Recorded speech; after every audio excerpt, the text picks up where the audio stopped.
এ নবীর উম্মত খেয়াল করেন, এবার বৃদ্ধকে একটা ঘুষি মারার পর বৃদ্ধর এবার একটা পাথরের সঙ্গে মাথাটা লেগে ফেটে রক্তক্ষরণ শুরু হয়ে যায়। অতিরিক্ত রক্তক্ষরণ হওয়ার কারণে বিদ্যুৎ জমিনের মধ্যেই পড়ে মারা যায়। যুবক ডাক দা বলে, হায় আল্লাহ,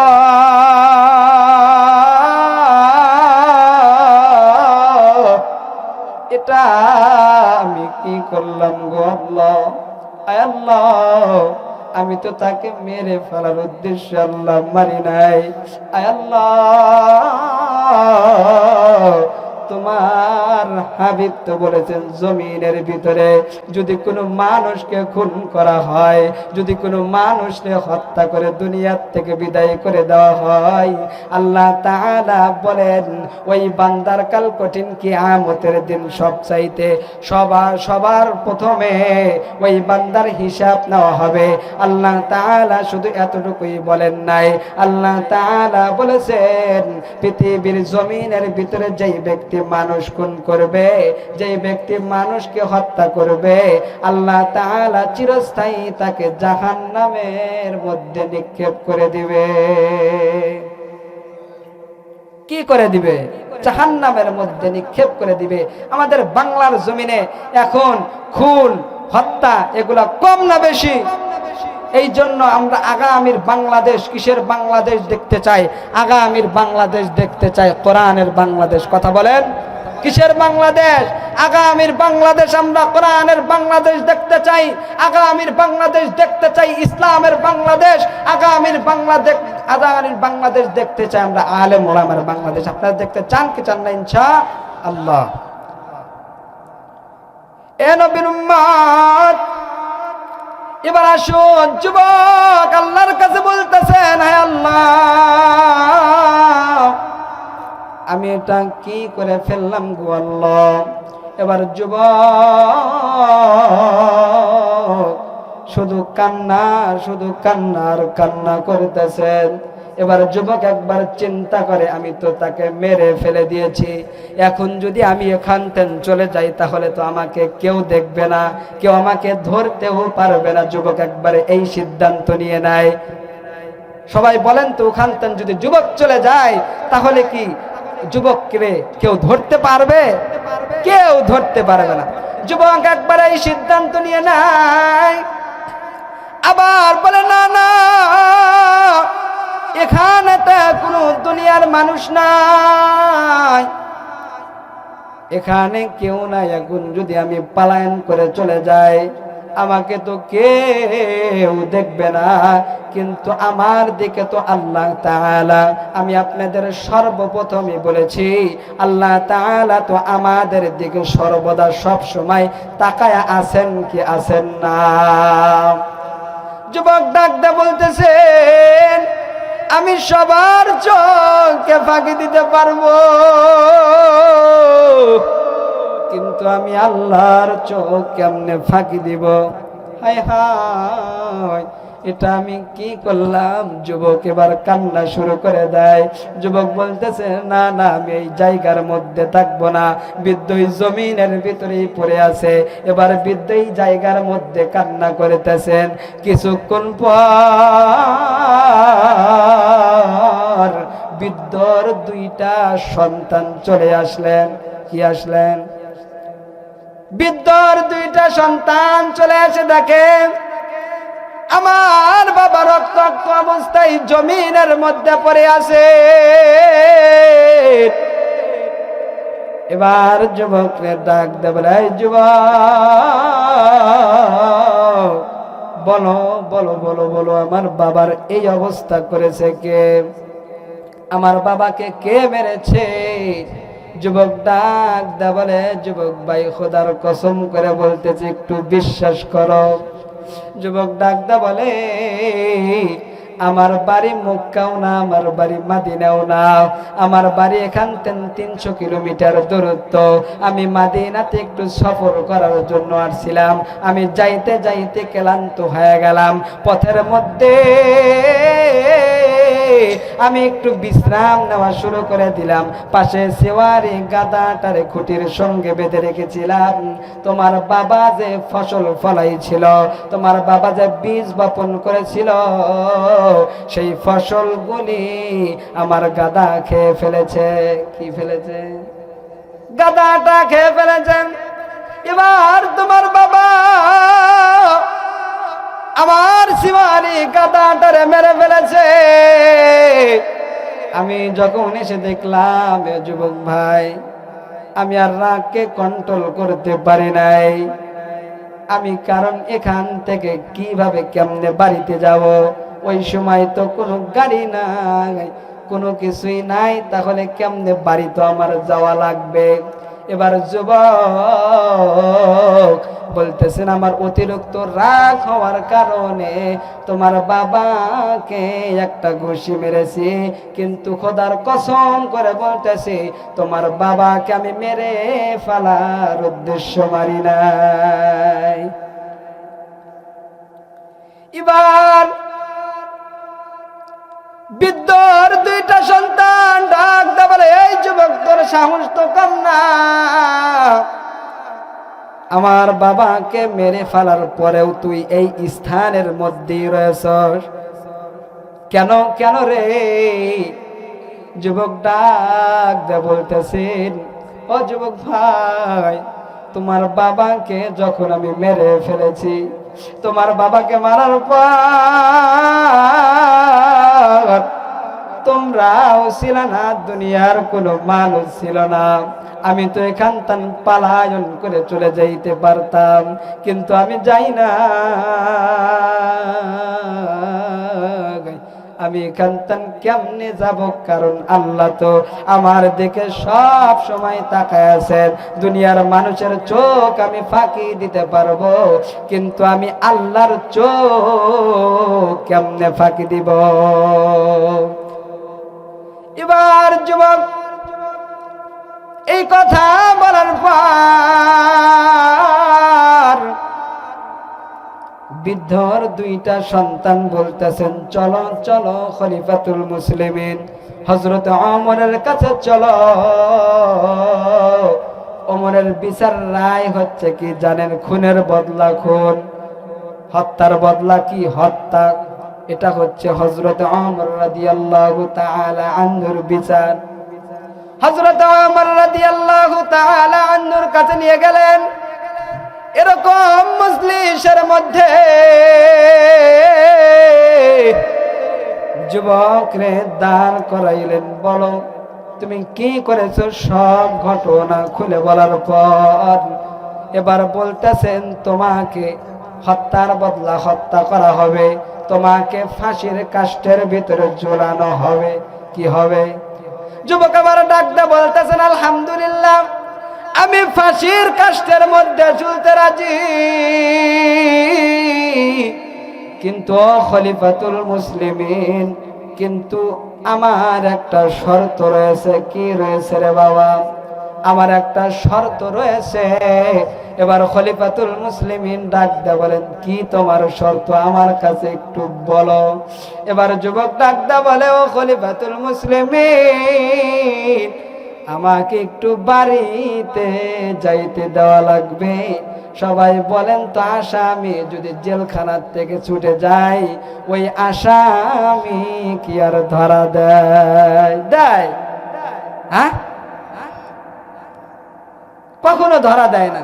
কিন্তু যুবক ডাক দা বলে, খলিফাতুল মুসলিমিন, আমার একটু বাড়িতে যাওয়া লাগবে। খলিফাতুল মুসলিমিন বললেন, কেন কেন কেন কেন বাড়িতে যাইবা? বলতেছেন, আমি এই কারণে বাড়িতে যাব, আমার বাড়ির পাশে এক ইহুদির দোকান রয়েছে। কি রয়েছে? সেই দোকান থেকে আমি ঋণ করে খাই। কি খাই? আমি যদি ঋণগুলো পরিশোধ না করে এখন ফাঁসির কাষ্ঠের মধ্যে ঝুলি, তাহলে ইহুদিরা সমালোচনা করবে। ইহুদিরা বলবে মুসলমান জাত খারাপ, মুসলমানরা ঋণ করে, ঋণ পরিশোধ করতে পারে না। কথা বলেন ঠিক কিনা? এটা বলবে কি বলবে না? খলিফাতুল মুসলিমিন হযরত ওমর রাদিয়াল্লাহু তাআলা আনহুর কাছে যখন এই কথাটা বললেন, এই কথা বলার পর খলিফাতুল মুসলিমিন ডাক দিয়ে বলেন, তোমাকে যাইতে দিতে পারি, কিন্তু একটা শর্ত আছে, তুমি একজনরে জামিনদার রেখে যাও। কি রেখে যাও? তুমি একজনরে জামিনদার রেখে যাও। তুমি যদি না আসো তাহলে তাকে ফাঁসির কাষ্ঠের মধ্যে ঝুলানো লাগবে, তাকে ফাঁসি দেওয়া হবে। সবাই চিল্লা আওয়াজ মারে বলবেন, কেউ কি তার জামিনদার হবে? যুবক এবারে ডাক দিয়ে বলেন, ও খলিফাতুল মুসলিমিন, আমার বাড়ি মক্কাও না, আমার বাড়ি মদিনাও না, কে কে আমার জামিনদার হয়ে যাবে? এই কেমন পরীক্ষার মধ্যে আমারে ফেলাইলেন। এবার যুবক আল্লাহর ডাক দা বলে, হায় আল্লাহ, তুমি আমাকে এখান থেকে রক্ষা করো গো আল্লাহ। হায় আল্লাহ, তুমি একজনকে জামিনদার বানায় দাও। এবার যুবক আল্লাহর কাছে দোয়া করতেছেন, আল্লাহ তাআলা দোয়াটা কবুল করে নিলেন। চিল্লা বলেন না সুবহানাল্লাহ। আর একবার বলেন না সুবহানাল্লাহ। এ নবীর উম্মত আজবা, এ পদ্মার অন্তরালের মা, ভালো করে খেয়াল করো গো মা। এবার এরকম মজলিসের মধ্যে অনেক সাহাবাই কেরাম রয়েছে। কারা? সাহাবাই কেরাম শুনতেছেন, কেউ জামিনদার হইতে চায় না, এই জামিনদার কেউ হইতে চায় না। কিন্তু সাহাবাই কেরামদের ভিতরে থেকে এক সাহাবী দাঁড়া গেলেন, হযরতে আবু যর গিফারি রাদিয়াল্লাহু তাআলা আনহু দাঁড়া গেলেন। চিল্লা বলেন না আল্লাহু আকবার। আর একবার বলেন না আল্লাহু আকবার। এবার খলিফাতুল মুসলিমিনকে ডাক দা বলে, ও খলিফাতুল মুসলিমিন, এই যুবক ভাইয়ের আমি জামিনদার হয়ে গেলাম। সুবহানাল্লাহ। এই যুবক ভাইয়ের আমি জামিনদার হয়ে গেলাম। এবার খলিফাতুল মুসলিমিন ডাক দা বলতেছেন, এই যুবক, তোমাকে 1 মাসের সময় দেওয়া হলো। কি হলো? তোমাকে 1 মাসের সময় দেওয়া হলো এবং সেওয়ারি গাদা দেওয়া হলো। তুমি যাইবা এবং অমুক দিন জুমার পর তোমাকে ফাঁসির কাষ্ঠের মধ্যে ঝুলানো হবে। অমুক সময় তুমি এই ময়দানের মধ্যে উপস্থিত হয়ে যাবা। সময় দিয়ে দিয়েছেন। খলিফাতুল মুসলিমিন বললেন, তুমি যাও। এবার যুবক যাইতে শুরু করলেন। যাইতে যাইতে যাইতে যাইতে বাড়ির সীমানা পর্যন্ত পৌঁছে গেলেন। আল্লাহু আকবার। বাড়িতে চলে গেলেন। এবার বাড়িতে যাওয়ার পর ইহুদির দোকানে চলে গেছেন। ওই যে ইহুদির থেকে বাকি খেয়েছেন, ইহুদির কাছে চলে গেলেন। ইহুদিকে বললেন, ভাই, আমি আর বাঁচবো না, আমাকে ফাঁসির কাষ্ঠের মধ্যে ঝুলানো হবে। ইহুদির বাকিগুলো পরিশোধ করলেন। কি করলেন রে বাবা? ইহুদির বাকিগুলো পরিশোধ করে এবার বাড়িতে এসে বিবিকে ডাক দা বলে, পানের বিবি আমার বিদায় দাও, আমার বিদায় দিয়ে দাও। সন্তানের কাছে বিদায় দেয়। সন্তান ডাক দা বলে, আব্বু আব্বু কোথায় যাইবা, কোথায় যাইবা? বাবা বলে না, বাবা বলতে চাই না। বাবা এবার ডাক দা বলে, যাবো বাবা, আবার আসবে একদিন। এবার পানের বিবির থেকে বিদায় নিয়েছে, সন্তানের থেকে বিদায় নিয়েছে। এবার ঘরের ভিতরে মা অপেক্ষা করে।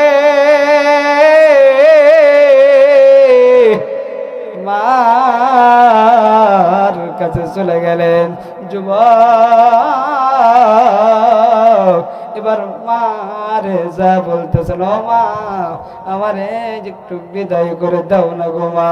ও মা সব ঘটনা খুলে বলার পরে, ও মা আমাকে ফাঁসের কাষ্ঠের ভিতরে ঝুলানো হবে, আমাকে তো আর বাঁচাবে না। এবার মা সন্তানকে কোলের ভিতরে জড়ায় নিয়ে বলে, ওই মার দোয়া কখনো ফেরত যায় না রে ভাই।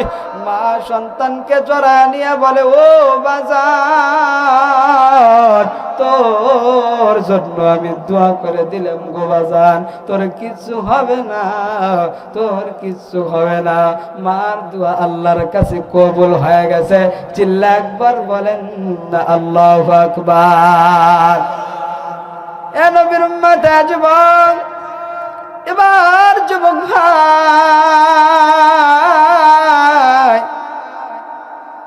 মার থেকে বিদায় নিয়া রওনা শুরু করে দেয়।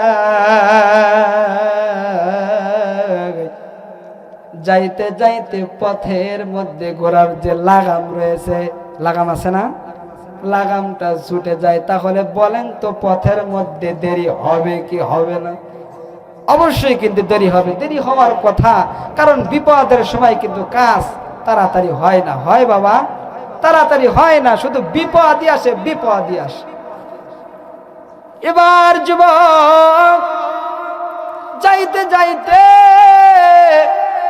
যুবকের ঘোড়ার লাগামটা ছুটে যায়। এখন ওই স্থানের মধ্যে একটু দেরি হয়ে যাও। এইদিকে মদিনার লোকজন অপেক্ষা করতেছে। এবার ওই যে একজন এক জামিনদার রেখে গিয়েছে মদিনার ভিতরে, আবু যর গিফারীকে বলতেছেন, হযরত ওমর বলতেছেন, ও আবু যর তাড়াতাড়ি রেডি হয়ে যাও, রেডি হয়ে যাও, কারণ এই যুবক একটা ধোঁকাবাজ, সময় হয়ে গেছে, এই যুবক আর আসবে না, আসবে না, আসবে না। খলিফাতুল মুসলিমিন বললেন, তাড়াতাড়ি রেডি হয়ে যাও। খলিফাতুল মুসলিমিন এবার জল্লাদকে ডাক দে, বলে, এই জল্লাদ তাড়াতাড়ি আবু যর গিফারীকে নিয়ে সামনে চলো, ফাঁসির কাষ্ঠের ভিতরে ঝুলানো হবে। ময়দানের মধ্যে পুরা মানুষ, অনেক মানুষ রয়েছে, সবাই খালি পিছনের দিকে তাকায়, কেউ আসতেছে কিনা শুধু দেখে দেখে। আবু যর বলে, না না, এই যুবক তো ধোঁকাবাজ হতে পারে না, আমার বিশ্বাস এই যুবক আসবে, না আসলে আমি ফাঁসির কাষ্ঠের ভিতরে ঝুলে যাব, কোনো বাধা নেই। এবার আবু যর গিফারীকে যখন দুইটা হাত ধরেছে, দুইটা জল্লাদ নিয়ে সামনে যায়। আবু যর একবার সামনে তাকায়, আবার পিছনের দিকে তাকায়, দেখি যুবক আসে কিনা। যখন ফাঁসির কাষ্ঠে নিয়ে দাঁড় করাইছে, যখন ফাঁসির দড়িটা যখন গলার সঙ্গে লাগাইছে, লাগানোর পর 2-4 মিনিট দেরি করে কি করে না রে বাবা, কয়েক সেকেন্ড তো দেরি করে। এমন তো সময় যুবক এমন সময় এসে হাজির হয়ে গেল। চিল্লা বলেন না আল্লাহু আকবার। যুবক এবার এসে হাজির হয়ে গেছেন।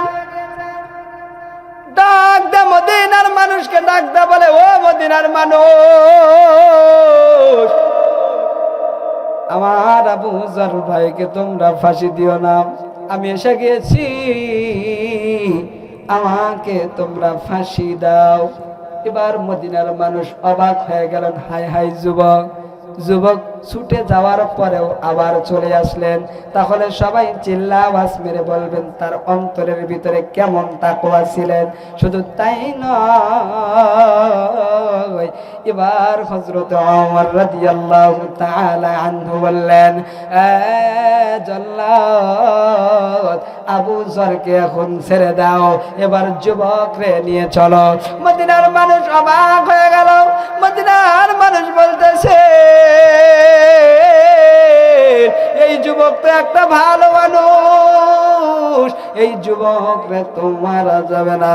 খলিফাতুল মুসলিমিন যেটা বিচারের রায় করবে সেটাই তো হবে। খলিফাতুল মুসলিমিন এবার জল্লাদকে অর্ডার করলেন, এই জল্লাদ তাড়াতাড়ি ফাঁসির কাষ্ঠের মধ্যে ঝুলাইয়া দাও। যখন ফাঁসির কাষ্ঠের মধ্যে ঝুলাইবে, ওই যে বিদ্যুর দুইটা সন্তান, এবার দুইটা যুবক ডাক দে বলে, ও খলিফাতুল মুসলিমিন, আমার এই যুবক বাইরে ফাঁসি দিবেন না। চিল্লা বলেন না আল্লাহু আকবার। আর একবার বলেন না আল্লাহু আকবার। তাহলে মার দোয়া কাজে লাগছেন কি লাগেন নাই? তখন দুইটা যুবক ডাক দেবরে, খলিফাতুল মুসলিমিন, এই যুবকের মতন তো কোনো ভালো মানুষ এই জমিনের মধ্যে হইতে পারে না। খলিফাতুল মুসলিমিনকে দুইটা যুবক ডাক দেবরে, ও খলিফাতুল মুসলিমিন, আমরা এখন আছি দুই ভাই, এখন আমাদের ওই যুবকের মাধ্যম দিয়া এবং আমাদেরকে বানায় দেন, এখন আমরা হয়ে যাব তিন ভাই। সুবহানাল্লাহ বললেন না? তাহলে কি পরিমাণ তাকওয়া, কি পরিমাণ অন্তরের ভিতরে ভয় ছিলেন। এই ভয় নিয়ে আল্লাহ তাআলা আমাদেরকে জমিনের মধ্যে চলার মতন তৌফিক দান করুন। সবাই চিল্লা বলেন আল্লাহুম্মা আমিন। আমাদের ভয় নিয়ে চলার দরকার আছে না নাই? আমি অনেকগুলো আয়াত বলেছি। এই তাকওয়া গুনাহের থেকে রক্ষা করে, এই তাকওয়া জান্নাতের পথ, ক্ষমার পথ। আমাদের তাকওয়া নিয়ে চলতে হবে কি হবে না বাজান? কে কে তাকওয়া নিয়ে চলবেন? দুই হাত তুলে আল্লাহর দেখা দেন। হায় আল্লাহ, এই গভীর রজনীতে দেখো, হ্যাঁ আল্লাহ আপনার ভয় আমাদের অন্তরের ভিতরে তৈরি করে দেন। সবাই বলেন আল্লাহুম্মা আমিন।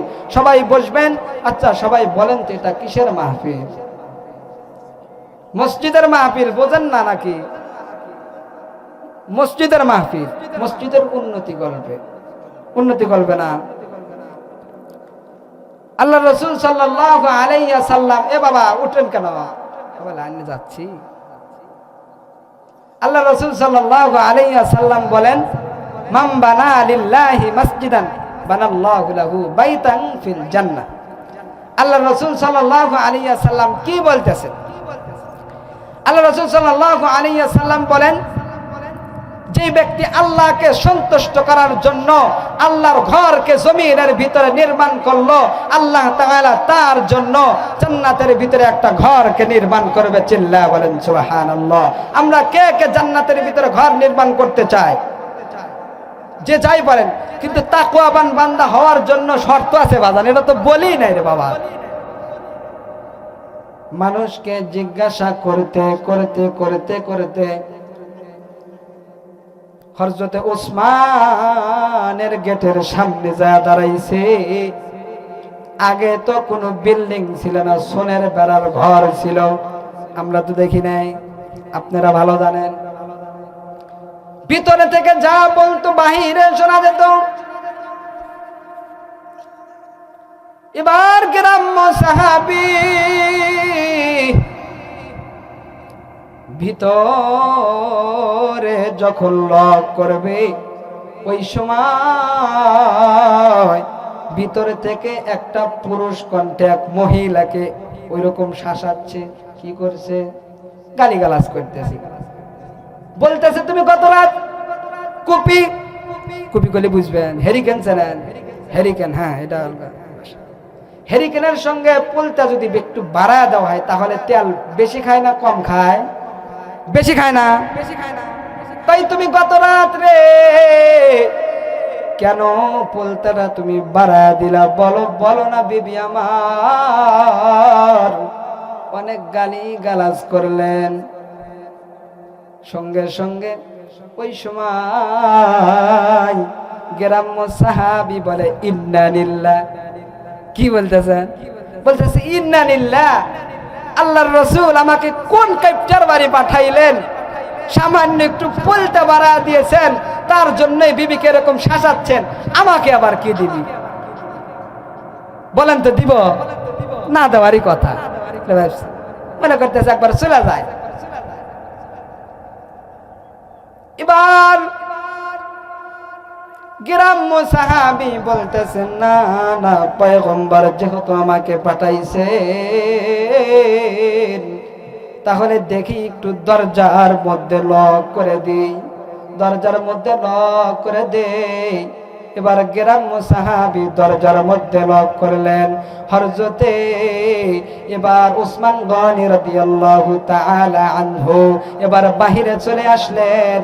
বাহিরে চলে এসে বললেন, কি ব্যাপার, তুমি কি কিছু বলো? তখন বলতেছেন, আমার একটু সাহায্য করেন। হযরত উসমান গনি কোনো কিছুই বলেন নাই। তোমাকে আমি কি সাহায্য করব? তোমাকে আমি স্বর্ণ দিব কি রূপা দিব, নাকি তোমাকে যাকাত দিব, নাকি ফিতরা দিব, নাকি তোমাকে ধার দিব? কোনো কিছুই জিজ্ঞাসা করলেন না। ঘরের মধ্যে চলিয়া যাই, ঘরের মধ্যে চলে যাইয়া, ঘরের মধ্যে চলে যাইয়া এবার বড় একটা গাঁটটি বের করে আনলেন। চিল্লা বলেন না আল্লাহু আকবার। বড় একটা গাঁটটি বের করে সাহাবীর হাতের মধ্যে ধরা দিয়েছেন। সাহাবী দেখলেন অনেক ভার। সাহাবী এবার গ্রাম্য সাহাবী বলতেছেন, ওসমান এর মধ্যে কি বলে, এর ভিতরে অনেক পয়সা রয়েছে, তুমি দেখো। হযরত ওসমান এবার যখন তাকে খুলে দিলেন, খুলে দেওয়ার পরে তখন বলতেছেন, এর ভিতরে 3000 দিনার রয়েছে, দিরহাম নাই, পরাই এখনকার সমমূল্যের টাকার, এখনকার 3 কোটি টাকা। কত কোটি টাকা? 3 কোটি টাকা। কি করে দিলেন? দান করে দিলেন। 3 কোটি টাকা দান করার পরে ওই সময় সাহাবী বলতেছেন, কি ব্যাপার? কিছুক্ষণ আগে রুমের মধ্যে একটা পুরুষ কণ্ঠে এক মহিলাকে শাসাচ্ছিল, সেই ব্যক্তি আপনি না অন্যজন? বলতেছে আমি। কি ব্যাপার, কেমন? এটা তো আমি বুঝলাম না। তখন উসমান গনি রাদিয়াল্লাহু তাআলা আনহু যেটা জবাব দিয়েছিলেন, স্বর্ণের অক্ষরে লেখার মতো। হযরত ওসমান গনি বললেন, ও ভাই, তুমি বোঝো না, আমি যেটা নিজের জন্য খরচ করি, কাল কঠিন কিয়ামতের দিন আল্লাহ তাআলার কাছে পাই পাই করে হিসাব দেওয়া লাগবে। এই যে তুমি দান চেয়েছো, তোমাকে আমি দান করে দিলাম, এটা তো কাল কঠিন কিয়ামতের দিন আল্লাহর কাছে তো আমার হিসাব দিতে হবে না? আমি তো আল্লাহর কাছে পাই পাই করে হিসাব নেব। তাহলে কি করতে হবে? নিজের জন্য খরচ করতে কিপটামি করা লাগবে, পরের জন্য খরচ করতে কিপটামি করা লাগবে না। কি বলেন? খরচ করতে পারবো তো, যে যাই পারেন।